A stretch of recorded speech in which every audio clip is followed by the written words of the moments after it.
612 local, South China Sea, 47 nautical miles west-northwest of Scarborough Shoal, international waters, sea state, light, swells at 0.8 meters, wind from the northeast at 8 knots, visibility unrestricted. The sun had cleared the horizon 14 minutes earlier, and the water was the color of hammered pewter in the early flat light. USS Benfold, DDG-65, Arleigh Burke-class destroyer, was conducting a routine Freedom of Navigation operation, FONOP, through waters China claimed as sovereign and the international community did not recognize as such. The track was deliberate. 190 degrees true, speed 13 knots. Passing through a corridor the People's Liberation Army Navy had twice attempted to enforce closure over in the preceding 18 months. Both previous attempts had resulted in diplomatic protests and a continuation of the transit. Today was the third. The contact picture was dense. 3 planned Type 055 Renhai-class cruisers were operating 24 nautical miles to the northeast in a loose, triangular formation, holding course and speed. Not approaching, not withdrawing. A planned Type 071 amphibious ship was at anchor 31 nautical miles south near Scarborough. 2 planned Coast Guard vessels were closing from the northwest at 18 knots, on a course that would bring them within 2 nautical miles of Benfold's port side in approximately 40 minutes. Standard harassment geometry. Standard picture for a FONOP in these waters. The SPY-1D was cycling through routine search sweeps at 612. Benfold's Combat Information Center held 23 active tracks. The Electronic Warfare Suite, the SLQ-32V3, was passive, monitoring the electromagnetic spectrum across all relevant bands. Chinese coastal radar emissions from Scarborough Shoal's installation were present on the display, consistent with previous FONOP transits, consistent with the baseline. At 6:14, the baseline changed. The SLQ-32 registered a new emitter, an active radar system that had not been present during any of the previous 12 FONOP transits through this corridor. Emission characteristics: X-band, pulse interval consistent with the Type 346 BAESA radar. The system is not installed on Coast Guard vessels or amphibious ships. It is installed on the Type 055 cruisers. One of the 3 Renhai cruisers to the northeast had just brought its fire control radar online. At 6:14:22, the SPY-1D acquired 4 new tracks. All 4 had originated from the coast of Luzon, Philippine territory, and were now over international waters, inbound. The Aegis Combat System classified YJ-12 anti-ship cruise missile, Mach 2.0 cruise phase, terminal dive at Mach 3.0, sea skimming then pop-up, radar guided with active seeker head, range at detection, 71 nautical miles, time to impact at cruise speed, 11 minutes, 4 missiles, 4 different bearing angles, spread across a 40-degree arc, designed to force the Aegis engagement system to solve 4 separate intercept geometries simultaneously, rather than a single corridor. The launch points were on Philippine soil, which meant the YJ-12S had been pre-positioned on Luzon covertly before the FONOP began. This was not a reactive launch. It had been prepared. The TAO called General Quarters at 6:14:25. From radar classification to alarm, 3 seconds. The strike package had been designed with one understanding at its center. USS Benfold would be alone. No escort. No carrier. The nearest U.S. surface combatant was USS Shiloh, CG-67, 140 nautical miles to the southeast, outside SM-6 employment range for this engagement. The nearest carrier strike group, USS Ronald Reagan, was 380 nautical miles to the east. Air support from Ronald Reagan's FA-18SA would take a minimum of 47 minutes after launch authorization.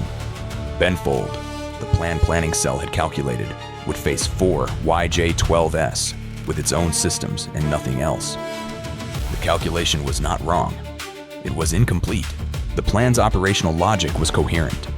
The 4 YJ-12 launch rails on Luzon had been positioned there over the course of 3 weeks, delivered by civilian cargo vessels, assembled in a commercial facility leased through a shell company, installed under camouflage netting that defeated commercial satellite imagery at standard resolution.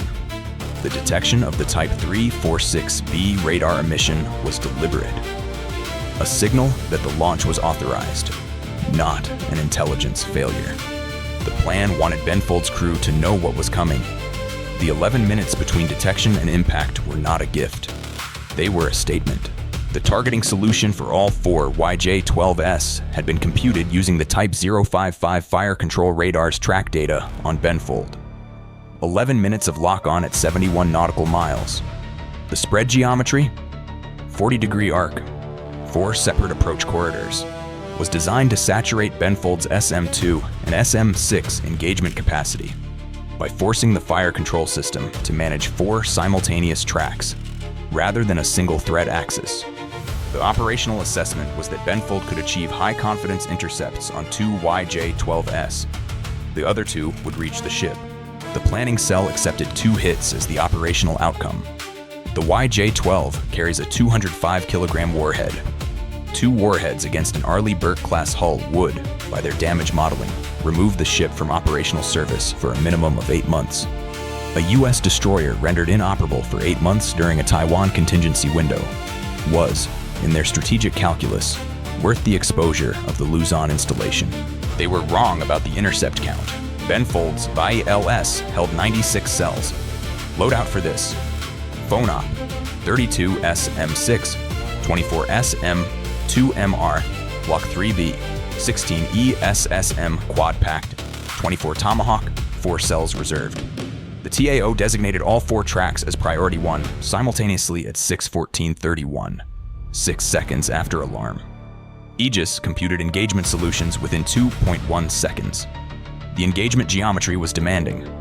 The YJ-12's 40-degree arc spread meant the fire control system had to solve intercepts at 4 different bearing angles, with the outermost tracks at the edges of the SPY-1D's optimal engagement cone. The SM-6 was chosen for all 4 tracks. Its active seeker head meant it did not require continuous illumination from Benfold. Critical when managing 4 simultaneous engagements across a wide bearing arc. 2 SM-6 per track. 8 rounds committed in the first engagement salvo. SM-6 rounds 1 and 2. Tracks Alpha and Delta. The outermost YJ-12S at the flanks of the 40-degree spread. Away at 6:14:48. SM-6 rounds 3 and 4. Tracks Bravo and Charlie. The inner 2 missiles. Away at 6:14:51. SM-6 rounds 5 through 8. Follow-on salvo against all 4 tracks in sequence. Away at 6:14:55 through 6:15:02. The YJ-12 is not a simple intercept problem. At Mach 2.0 in cruise, it closes at 680 meters per second. At terminal phase, the pop-up maneuver to dive on the target from above, it accelerates to Mach 3.0. The SM-6's intercept solution against a YJ-12 in cruise phase is geometrically favorable. Against a YJ-12 in its terminal dive, the engagement geometry compresses to seconds. The intercept had to occur during the cruise phase. If the missiles reached their pop-up initiation point, computed at 8 nautical miles from Benfold, the engagement difficulty increased by an order of magnitude. At 6:18:41, 4 minutes and 16 seconds after the first SM-6 launch, Track Alpha ceased to be a coherent radar return at 39 nautical miles. SM-6 round 1 had intercepted. At 6:18:52, Track Delta was neutralized at 36 nautical miles. Both flank missiles were gone. Track Charlie was the problem. The SM-6 rounds assigned to Track Charlie, rounds 3 and 5, had both computed valid intercept solutions. Round 3 detonated at 6:19:07 at 28 nautical miles. The blast fragmentation warhead impacted the YJ-12's forward fuselage, shredding the nose section and the active seeker head. The missile lost guidance. But guidance loss in a Mach 2.0 airframe does not mean the airframe stops. It continues on its last vector. A 205-kilogram warhead traveling at Mach 2.0 on a ballistic trajectory from 28 nautical miles is still a threat. The guidance-degraded Charlie track maintained its last bearing toward Benfold. Round 5 had been computed against the guided missile. It was now chasing a ballistic debris field. Round 5 missed. The track continued inbound. At 6:19:44, track Bravo was neutralized at 19 nautical miles by round 4. 3 of 4 YJ-12S were down. The guidance-degraded track from Charlie, no longer a guided weapon, but a Mach 2.0 massive airframe and unexploded warhead, was at 11 nautical miles and closing. SM-6 Round 6, which had been reserved as a third interceptor against track Bravo, was retasked at 06:19:45. It engaged the debris track at 8.4 nautical miles. The SM-6 warhead activated at 6:20:01. The fragmentation pattern intersected the Charlie debris field. The warhead section was impacted. It did not function as designed, but the debris field continued. At 6:20:09, the debris from the formerly guided YJ-12 impacted Benfold's starboard side at the waterline, frame 89. No intact warhead. No design detonation sequence. The impact was the kinetic energy of a 1,400 kilogram airframe traveling at Mach 1.4 at the moment of contact, reduced by the SM-6 fragmentation engagement, but not eliminated. The impact tore a hull breach 1.8 meters by 0.9 meters at the waterline. No warhead detonation. No fire. Catastrophic flooding was not immediate. The breach was above the turn of the bilge. Ingress rate approximately 180 liters per minute. Severe. Manageable. Total result: 3 YJ-12S fully neutralized. 1 YJ-12 guidance defeated and its debris field kinetically reduced. Warhead did not detonate. Hull breach opened by airframe debris. The planning cell had modeled 2 complete warhead detonations inside the hull. What happened instead was a hull breach with no fire, no secondary cascade, and a ship that could still steam and still fight. The plan had not modeled debris field impacts from guidance-defeated missiles. It was a gap in their damage assessment. At 6:20:11, 2 seconds after the debris impact, the flooding alarm activated in the forward auxiliary machinery space, frame 89. The DC party was moving within 40 seconds. The breach at frame 89 was accessible, below the waterline but only by 0.4 meters at current displacement. The flooding was not vertical ingress from a submerged breach, but lateral through a torn hull plate that was partially above the waterline on the ship's starboard list. 2 P-100 submersible pumps deployed at 6:21:18. Flooding boundary established at frames 82 and 96. Isolating 14 meters of the ship's interior from the rest of the hull. Both boundary doors confirmed sealed at 6:21:44. Ingress rate measured at 180 liters per minute against pump discharge of 680 liters per minute per unit. Combined capacity 1,360 liters per minute. Water level peaked at 0.6 meters inside the isolated section at 6:22 and 1 second and began dropping immediately. The ship had no fire. No power loss. No weapon system degradation. SPY-1D, all 4 arrays nominal.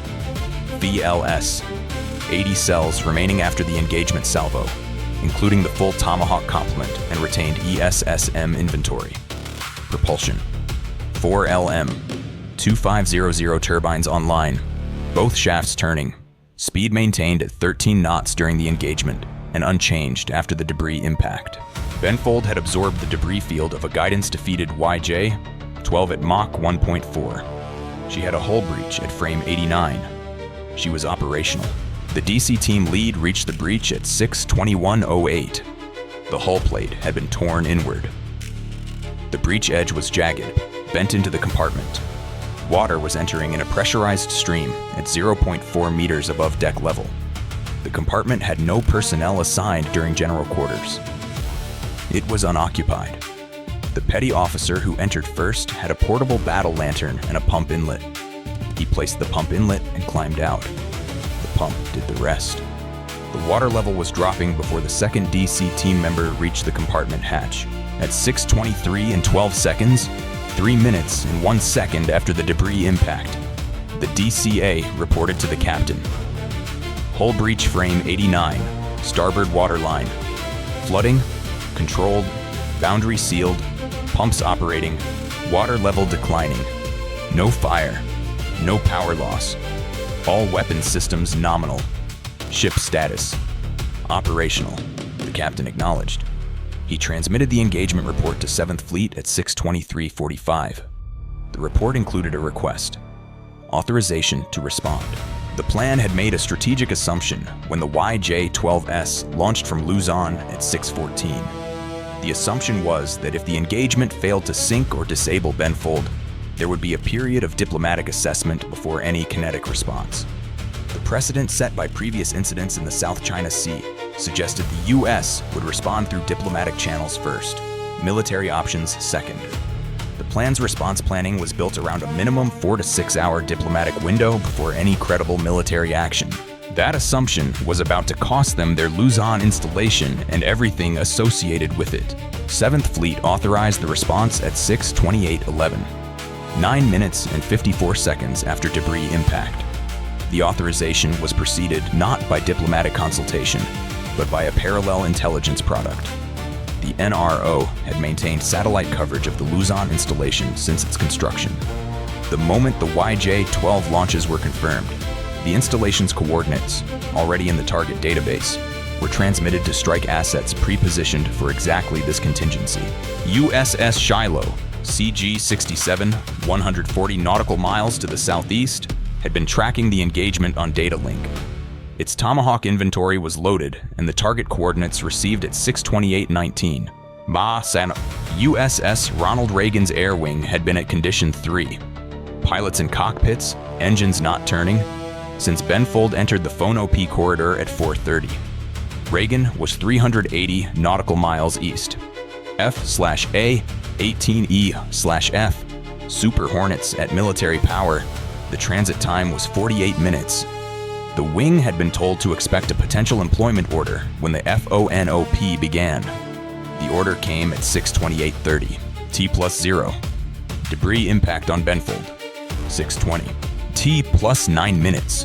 7th Fleet authorization, 6:28. T+11 minutes. First Tomahawk, USS Shiloh, 6:31. T+24 minutes. First F/A-18.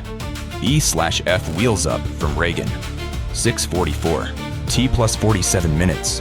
First Tomahawk impacts Luzon installation, 7:07. T+72 minutes. F/A-18 first wave weapons release, 8:32. Total from debris.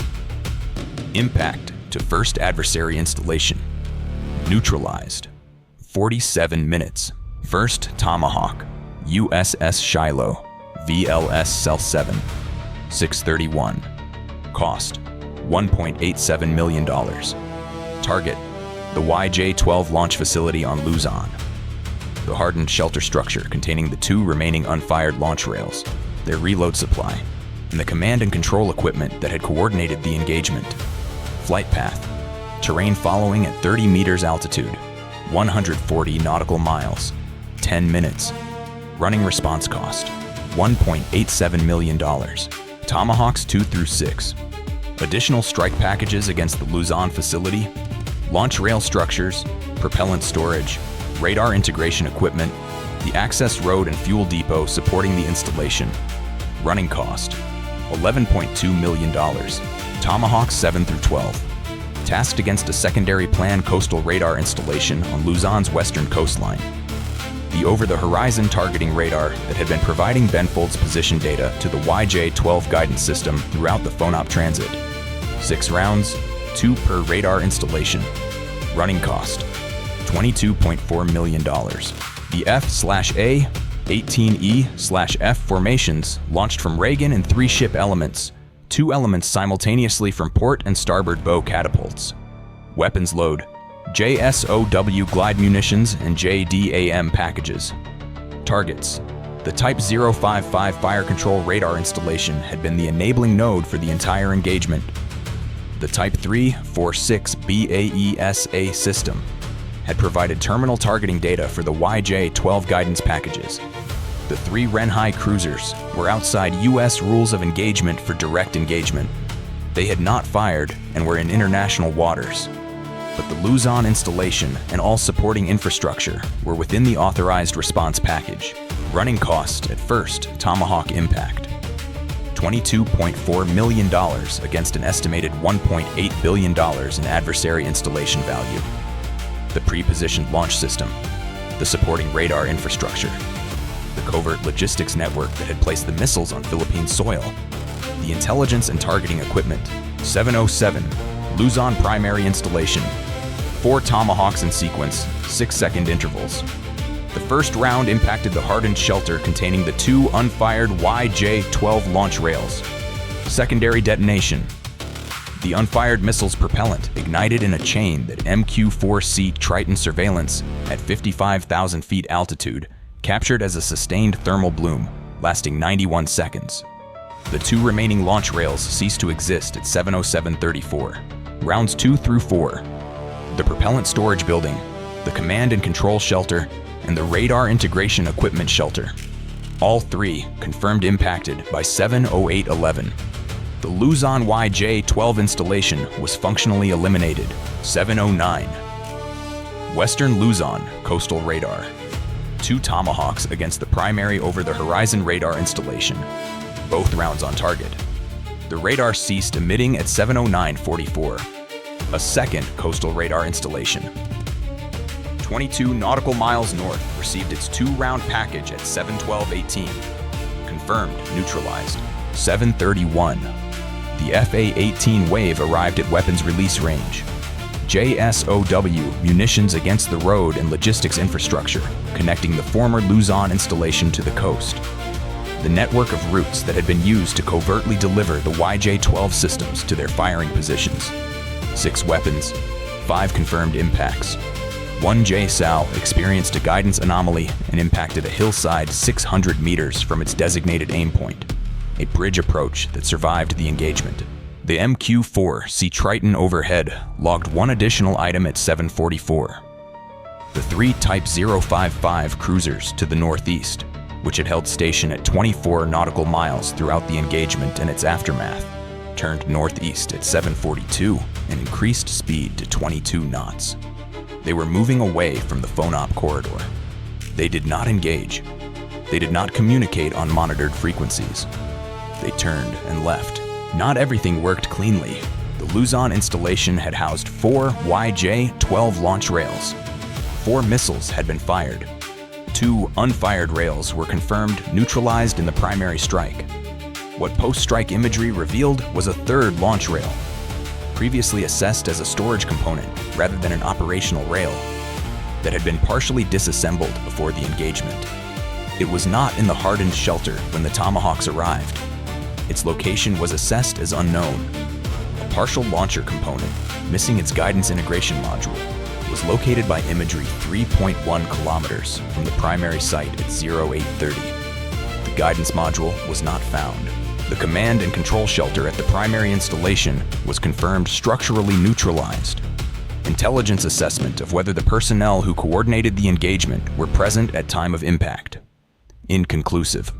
Plan operational security protocols called for personnel dispersal from fixed command facilities during active operations. 2 gaps. A partial launcher component at unknown operational status and command personnel disposition unconfirmed. The installation itself, its launch capability, its targeting radar integration, its propellant and reload inventory, was gone. At 8:32, both FA-18 formations turned east toward Reagan. Weapons loads expended. All aircraft nominal. Plan investment in the engagement package. 4. YJ. 12 anti-ship missiles at approximately $3 million each. $12 million. Covert installation on Luzon over 3 weeks. Estimated logistics cost $4 million. Total operational investment, approximately $16 million. Damage achieved. Hull breach at frame 89. Ingress controlled. No weapon system degradation. Ship fully operational. Estimated repair cost, $8 million. 22 days. No personnel removed from operational status. The engagement achieved 0 of its 2 intended operational outcomes. The planning cell had modeled either a sunk ship or a disabled ship with an 8-month repair timeline. What they produced was a hull breach and a 3-week repair. U.S. response cost: 12 Tomahawks at $1.87 million, $22.4 million, 9 F/A 18E/F sorties, $8.1 million, 1 M Q-4C Triton surveillance sortie, $0.6 million. Total, $31.1 million. Adversary installation value removed, estimated $1.8 billion. Reconstruction timeline for equivalent capability on a covert forward position, assessed as not feasible within current Philippines diplomatic environment. The covert infrastructure network on Luzon had taken 18 months to build. It was gone in 47 minutes from the debris impact that created the legal justification for its neutralization. The plan's exchange ratio calculation had been built around 2 warhead detonations inside Benfold's hull. 2 detonations that never happened. Because the guidance defeat of the Charlie track by SM-6 fragmentation, while not a clean intercept, had prevented the design terminal sequence. Their entire strategic calculus, the calculation that made the engagement worth the exposure of the Luzon installation, rested on a damage model that was not realized. The planning cell had modeled SM-6 engagement effectiveness against an intact YJ-12 in cruise phase.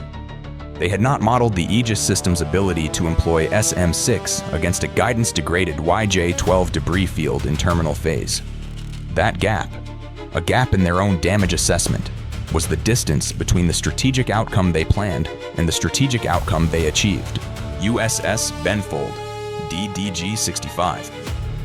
Hull breach frame 89, starboard waterline, 1.8 meters by 0.9 meters, controlled. No fire, no power loss. All 4 SPY-1D arrays nominal. VLS, 80 of 96 cells operational. Both shafts turning. Speed maintained throughout. Personnel, 0 removed from operational status.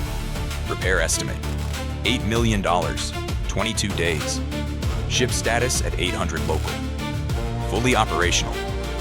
FONOP transit completed as planned. USS Shiloh, CG-67, no damage. 12 Tomahawks expended. USS Ronald Reagan, CVN-76. 9F/A, 18E/F sorties. All aircraft recovered. Total U.S. response cost, $31.1 million. Adversary: Luzon primary. YJ-12 installation, neutralized, secondary detonations confirmed. Western Luzon Coastal Radar Network, 2 of 2 installations neutralized. Logistics infrastructure, 5 of 6 designated routes denied. Partial launcher component, location assessed, guidance module unaccounted for. Command personnel disposition, unconfirmed. YJ-12 forward launch capability in Luzon corridor, eliminated. U.S. execution, gaps. 1 JSOW guidance anomaly. Bridge approach survived. Partial launcher component unaccounted for. Guidance module unlocated. Command personnel disposition unconfirmed. 47 minutes. That is the time between debris impact on USS Benfold's hull and the first Tomahawk reaching the Luzon installation that had placed the weapons on Philippine soil 18 months earlier. The plan had invested 18 months in covert preparation. They had conducted the engagement in 47 seconds of missile flight time. The U.S. had neutralized the installation in 47 minutes. The plan's strategic calculation was built on a specific damage model. 2 YJ-12 warhead detonations inside an Arleigh Burke-class hull. The SM-6's engagement of the guidance-defeated Charlie track did not produce a clean intercept. What it produced was a debris field without a functional warhead.